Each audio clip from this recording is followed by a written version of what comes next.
Belle. Mais non, mais nos amis sont là, enfin. Bonjour. Bonjour et bonne année, on est très heureux de vous retrouver. Alors Marc, il me dit, il commence l'émission en me disant tu t'es pas habillé. Voilà. Comment ça, tu t'es pas habillé? Alors écoute, t'es venu en pyjama?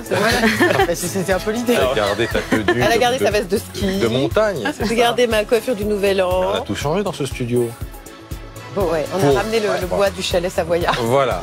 Voilà, un décor plus chaleureux pour J'espère entamer que ça cette vous plaît. nouvelle année avec toute l'équipe de première édition quasiment au complet. On accueille Sonia Carnero juste aujourd'hui. Bonjour Sonia. Merci d'être venu merci d'être pour là. un 2 janvier, c'est super sympa. Voilà, Marie Gentry qui sera de retour demain. Bonne année donc à tous, à vos proches. Bon courage si vous reprenez comme nous le boulot ce matin. On va y aller. Bah oui, Allez. c'est une année bissextile. On disait il y aura un jour de travail en plus cette année. Donc on se donne plein de courage tous ensemble. Et on va tout de suite regarder la météo de Marc Hay. BFM TV, il est 6h. Merci d'être avec nous et bon réveil dans l'actualité de ce 2 janvier. Les inondations sans fin dans le Pas-de-Calais.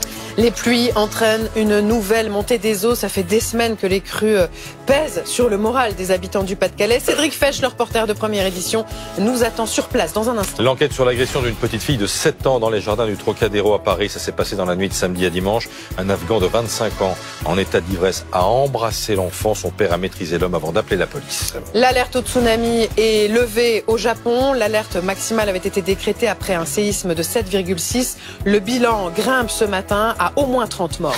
Des alertes aériennes sur une large partie de l'Ukraine ce matin. Des explosions ont retenti à Kiev. Vladimir Poutine a promis dans ses vœux du Nouvel An d'intensifier les frappes russes.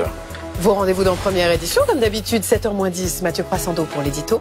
Quand les politiques font joujou avec l'intelligence artificielle, pour le meilleur ou pour le pire. 7h-5, Lorraine. Bienvenue dans le monde féerique des arts forains avec le Festival du Merveilleux. Ça se tient en ce moment.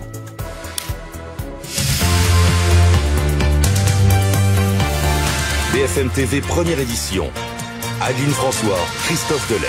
Pensée particulière pour les habitants du Pas-de-Calais ce matin. Marc, ça fait, on cherchait ce matin, mais des semaines que ça dure. Oui, depuis combien le mois de temps novembre, en réalité, le département est littéralement sous l'eau.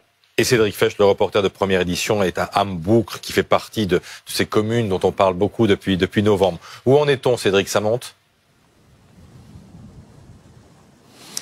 Oui, ça monte. Regardez derrière, je ne sais pas si vous voyez bien parce qu'il n'y a pas encore beaucoup de lumière, mais c'est un fossé derrière moi. C'est pas un ruisseau et pourtant on a l'eau qui ravine.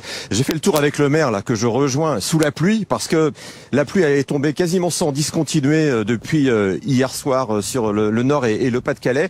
Vous prévoyez que ça continue à monter. Cette route, c'est la première qui est inondée dans la commune. Vous pensez qu'on en sera où là dans la matinée? Écoutez, en fonction des conditions météorologiques qui s'annoncent malheureusement mauvaises sur la journée de ce mardi et même sur l'ensemble de la semaine, effectivement c'est une cote d'alerte. Cette route, c'est une des premières qui est inondée sur Hambourg, donc ça annonce forcément des difficultés sur la journée. Ouais, parce qu'avec le décalage, évidemment, il faut que les eaux de ruissellement arrivent jusqu'ici. C'est quoi l'état d'esprit de la commune? Parce que mi-novembre, déjà, c'était la même situation. Là, on est peut-être juste au début du même phénomène. Les gens doivent être désespérés, là. Alors, il y a effectivement une certaine forme de désespérance au niveau de la population. C'est quand même assez inquiétant.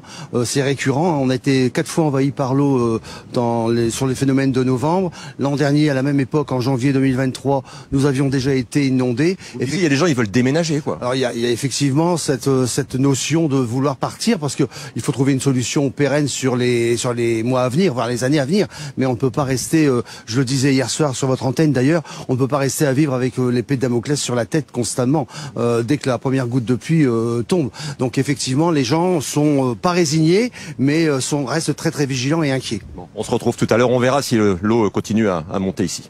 Oui, Cédric, à tout à l'heure, c'est effectivement un cauchemar sans fin pour les habitants, les sinistrés. Et certains se demandent si les rives et les lits des rivières ont été suffisamment nettoyés depuis le début de ces crues. Reportage à Brimeux et à Blandec de Pauline Delevoye et Anne Jaujard avec Guillaume Barqui.